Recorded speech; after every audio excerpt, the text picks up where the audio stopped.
So what was it you were going to work on today? Well, we're hoping that the weather comes up enough to paint a couple of pieces that need to be painted. The splash aprons for this one and the splash aprons for his sedan delivery, because I need them onto this one before I can do a hell of a lot more of anything else, because it's got to be, those have to be in place before I can even bolt down the body.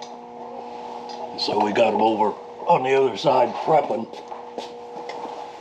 and we're waiting to, in fact, if I'm not too lazy, I should block that out and have him paint it while it's doing the other. Mm-hmm.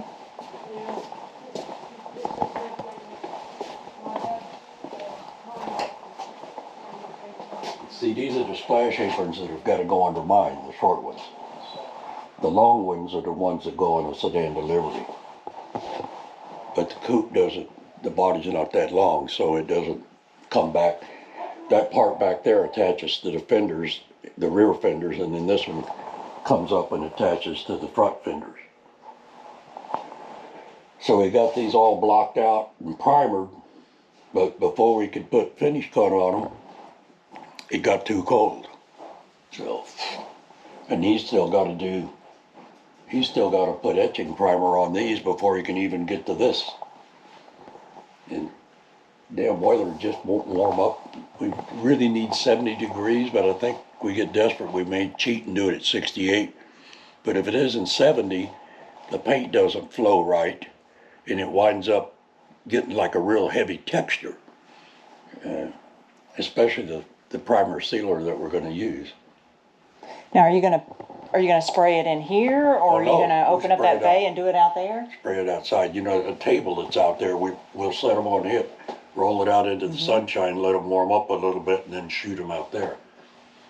You have just about as good luck painting them outside if it's not too windy or too cold as you do try to do it inside. And this room used to be our paint booth, but yeah, things changed. Yeah. Too much junk. I just wish I was 20 years younger. I would spend the money. I would spend the money for another shop about 3 times this size. But even then, we'd wind up filling the damn thing up. Oh yeah, yeah. It's like when I bought them 2 sea containers. I thought, oh yeah, we'll clear all that crap out of the shop. They have all kinds of room. Yeah, fill both of them up. You can see what it's like. I did a little more than this. I've got some stuff. I kept looking for a thin fiberglass to do the enclosure on the top. And I found this stuff at Lowe's, and it's a plastic, but it's flexible. And it doesn't get brittle and crack, and you can cut it almost like material. Oh yeah. So I got this piece cut to fit on this section from here back to the top of the window. And then I've got other pieces that I can cut to put this slope on the edges. And when I do that, then this stuff is flexible enough to come around here. And once I get all of this covered up with this, then I've got headline material that's got foam on it that I can attach to all of that. And basically at that point, all I need to do is cover my door panels and put the seats in.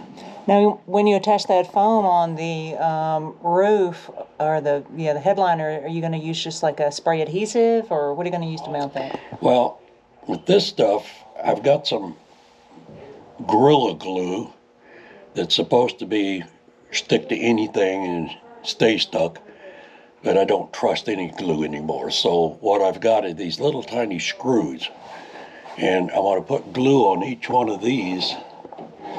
And when I put this up there, then I'm going to put about 3 or 4 little screws through. They're flatheads, so it won't interfere with the cloth when I put it over there.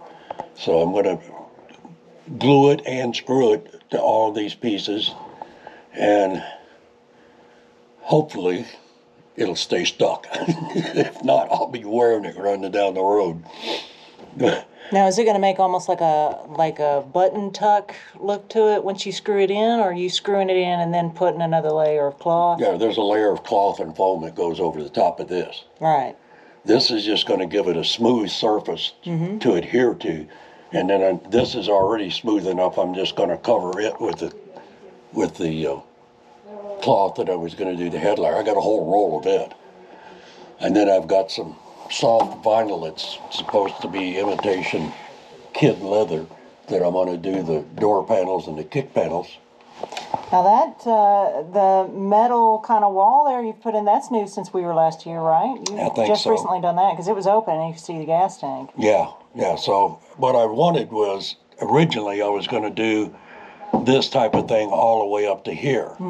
But I wound up getting some 20 gauge steel that was thicker than most of the 20 gauge I've been using, and it was a little harder to bend and fix. So after fighting with it a pretty good while, I decided all I really need is a fire break between the gas tank and the cab. So I cut it down and made this sort, and I think it's going to work out for the best. Looks good. I'm going to also do a windlace around this whole door so that when you shut the door, you don't have air blowing through it, because these things don't have seals. Well, you can put seals on them, but you regret doing it after you've done it. The door will never shut the same again. Yeah, that and a few other problems too. It turns into a can of worms.